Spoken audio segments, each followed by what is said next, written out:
നിസ്കാരം ഖളാ ആക്കാൻ 3 കാര്യങ്ങൾ. ഇസ്ലാമിൽ 2 കാര്യങ്ങളേ ഉള്ളൂ. പുതിയതായിട്ട് ഒന്നുകൂടി പറയാൻ. ഒന്നാമത്തെ ഉറക്കം, 2 മറവി. ഉറക്കവും മറവിയും കൊണ്ട് നിസ്കാരം ഖളായി. അള്ളാഹുവിന് ശിക്ഷയില്ല, നമ്മൾ ഖളാ വീട്ടിയാൽ മതി. മൂന്നാമത്തെ ഒന്നുണ്ട്, ഏറുവാടി സിയാറത്ത്. കുറെ ഹമുക്കൾ ഞാൻ ഈ സദസ്സിൽ പറയുന്ന വിഷമം കൊണ്ട് പറയാൻ. ഇവിടുന്ന് ഒരു വണ്ടി പുറപ്പെട്ടാൽ, ഇവിടുന്ന് വണ്ടി സ്റ്റാർട്ട് ചെയ്താൽ ഏറുവാടി കൊണ്ടാണ് നിർത്തിയത്. അല്ലിത്ത ഇതിനിടക്കുള്ള നിസ്കാരം കാര്യമൊന്നുമില്ലല്ലോ. ദിയാറത്ത് നിങ്ങൾ ആരെടുക്കേ പോകുന്നത്? ബാദിഷാ തങ്ങെടുക്ക്. അവരെന്തിനു വേണ്ടിയാ ജീവിച്ചത്? അള്ളാഹുവിന് വേണ്ടി. അവർ മരിച്ചതിന് വേണ്ടി? അള്ളാഹുവിന് വേണ്ടി. നിങ്ങൾ എന്തിനാ ചെല്ലുന്നത്? നിങ്ങളുടെ കാര്യങ്ങളെല്ലാം വളരെ എളുപ്പത്തിൽ ഡിജിറ്റലായിട്ട് നടക്കാൻ വേണ്ടി.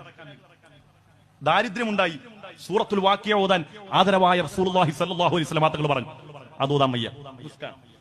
സൂറത്ത് നിങ്ങൾ ദുഹാ നിസ്കരിക്കും. ദുഹാ നിസ്കാരം എന്നുള്ളത് ഹല്ലുള്ള നിസ്കാരമാണ്, ഭാഗ്യത്തെ കൊണ്ട് തരുന്ന നിസ്കാരമാണ്. ദുഹാ നിസ്കരിച്ചത് റബ്ബിനോട് ദുആ ചെയ്യ്, പടച്ചോനെ പ്രയാസങ്ങളൊക്കെ മാറ്റിത്താ, നല്ല സമൃദ്ധി വരുമെന്നാണ് അല്ലാഹു റസൂൽ പറഞ്ഞത്. നിസ്കരിക്കേണ്ട അവസ്ഥ പാടാ. 500 രൂപ മുടക്കിയാൽ ഇവിടുന്ന് ഒരു വണ്ടി പോകുന്നുണ്ട് ഏർവാടിയിൽ. നേരെ അവിടെ ചെന്ന് എല്ലാ കാര്യങ്ങളും അങ്ങോട്ട് കൊട്ടിക്കൊടുത്താൽ എല്ലാം കൊട്ടക്കണക്കിന് ഇങ്ങോട്ട് കിട്ടും. ഓക്കെ, സിയാറത്ത് എന്നുള്ളത് പുള്ളിമുള്ള അമലാണ്. പക്ഷെ നിസ്കാരക്കാരനുള്ളതാണ്. മനസ്സിലേ? അള്ളാഹുവിനെ ഭയപ്പെടുന്ന മനുഷ്യർക്കുള്ളതാണ് സിയാറത്ത്. ഞാൻ ഈ സദസ്സിൽ പറയുന്ന വിഷമം കൊണ്ട് പറയാൻ. ഇവിടുന്ന് ഒരു വണ്ടി പുറപ്പെട്ടാൽ, ഇവിടുന്ന് വണ്ടി സ്റ്റാർട്ട് ചെയ്താൽ ഏറുവാടി കൊണ്ടാണ് നിർത്തിയത്. അല്ലിത്ത ഇതിനിടക്കുള്ള നിസ്കാരം കാര്യമൊന്നുമില്ലല്ലോ. ദിയാറത്ത് നിങ്ങൾ ആരെടുക്കേ പോകുന്നത്? ബാദിഷാ തങ്ങെടുക്ക്. അവരെന്തിനു വേണ്ടിയാ ജീവിച്ചത്? അള്ളാഹുവിന് വേണ്ടി. അവർ മരിച്ചതിന് വേണ്ടി? അള്ളാഹുവിന് വേണ്ടി. നിങ്ങൾ എന്തിനാ ചെല്ലുന്നത്? നിങ്ങളുടെ കാര്യങ്ങളെല്ലാം വളരെ എളുപ്പത്തിൽ ഡിജിറ്റലായിട്ട് നടക്കാൻ വേണ്ടി. ദാരിദ്ര്യമുണ്ടായി, സൂറത്തുൽ വാഖിയ ഓതാൻ ആദരവായ റസൂലുള്ളാഹി സ്വല്ലല്ലാഹു അലൈഹി വസല്ലം തങ്ങൾ പറഞ്ഞു, അത് ഓതാൻ വയ്യ. സൂറത്ത് നിങ്ങൾ ദുഹാ നിസ്കരിക്കും. ദുഹാ നിസ്കാരം എന്നുള്ളത് ഹല്ലുള്ള നിസ്കാരമാണ്, ഭാഗ്യത്തെ കൊണ്ട് തരുന്ന നിസ്കാരമാണ്. ദുഹാ നിസ്കരിച്ചത് റബ്ബിനോട് ദുആ ചെയ്യ്, പടച്ചോനെ പ്രയാസങ്ങളൊക്കെ മാറ്റിത്താ, നല്ല സമൃദ്ധി വരുമെന്നാണ് അല്ലാഹു റസൂൽ പറഞ്ഞത്. നിസ്കരിക്കേണ്ട അവസ്ഥ പാടാ. 500 രൂപ മുടക്കിയാൽ ഇവിടുന്ന് ഒരു വണ്ടി പോകുന്നുണ്ട് ഏർവാടിയിൽ.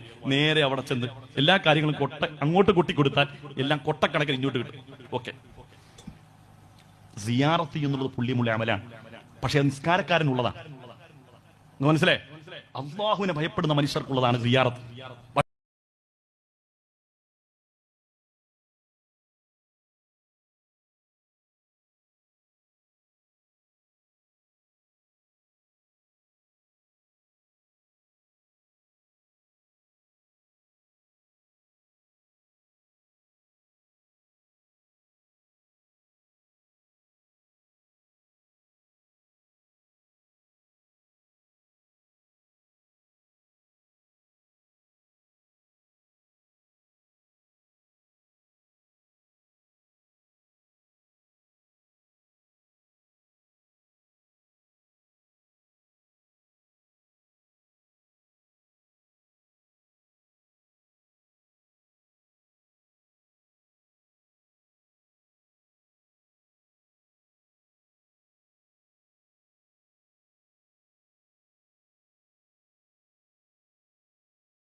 പക്ഷേ ഞാൻ ഈ പറയുന്ന കാര്യങ്ങൾ നിങ്ങൾക്ക് തന്നെ ബോധ്യപ്പെടുന്ന കാര്യമാണ്. നിസ്കാരം ഖളാ ആക്കി ഏർവാടിയിലേക്കും